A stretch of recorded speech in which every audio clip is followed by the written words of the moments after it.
Benson car, Grand National. That is. Drove at Daytona, Darlington, and Atlanta.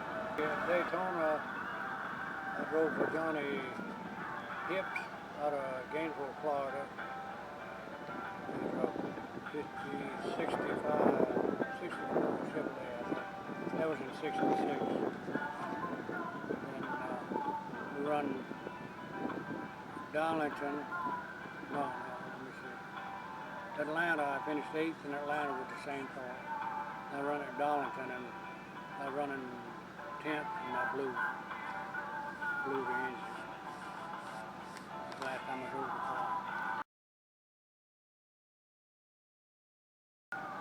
It's no comparison. There used to be a lot of fun back years ago, but now on the local tracks, it's all money now. It's all push button. I call them push button cars. The manufacturer makes them, and anybody can get in them and win, really. I don't believe in time trials. These time trials of people that's never driven much. They start out front with fast time, and when they go to pass the car, they wreck. They don't know how to drive. My way of qualifying would be starting in the rear. Then you learn how to drive. You might wreck a time or two, but you learn to drive better, passing cars. Then when you get on front, so you like the old way compared to... The old way was starting, high points started in the rear. Either that, or if they didn't have a point system, you drew a pill and had a position in the heat race and qualified in the heat. I drove with about all the top drivers you hear about now. Some of the Petties and Darrell Waltrip and all that. I've seen a lot of the write-ups I got finishing positions in the races and stuff like that, and they've all finished behind me. Probably something happened to them or something, but I finished ahead of them.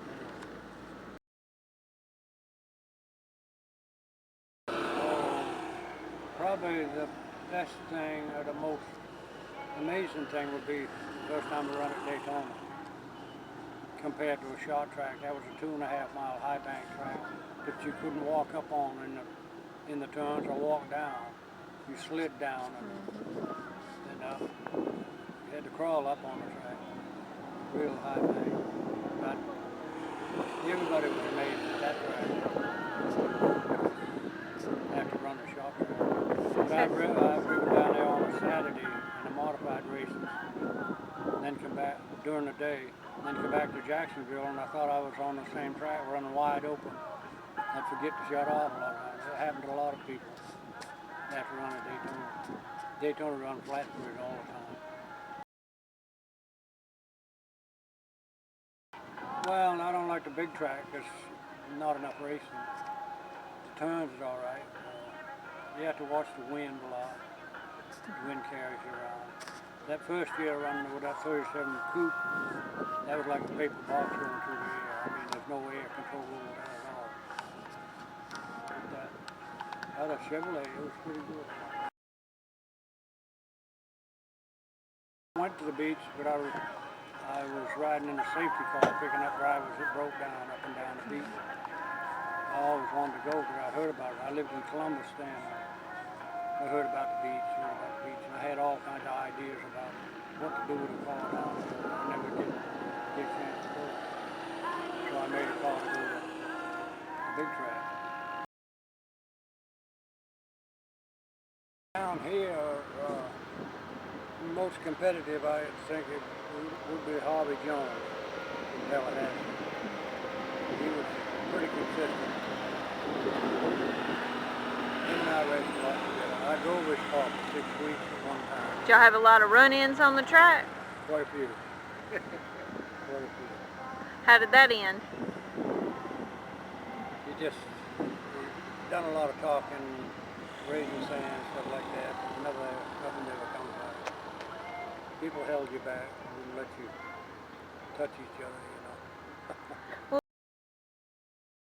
This was a friend of mine had a garage, and he had a race car to hold all the people around built, put together, and put some roll bars. I don't know if it had roll bars in it. And this fellow was supposed to drive it, but he didn't show up. So I told him I'd drive it. So I did. After running short track, I done pretty good, and this fellow from Orlando, Florida, he wanted me to drive his car at Daytona. What was his name? What was his name? Johnny Hips. Gainesville, Florida. There's a lot of new fellas that ask a lot of questions, and I try to help them about going around the track on a dirt track especially. And my plan that I give them is when they drive down in the turn, where the left front tire goes, make an imaginary line behind that left front tire and put the left rear tire in that imaginary line. That way there, it won't go sideways. No matter what you do, keep the tail end back in that line. And every time you accelerate, you go straight ahead. It's like these late models running around their old jack company. They're running on the right rear tire.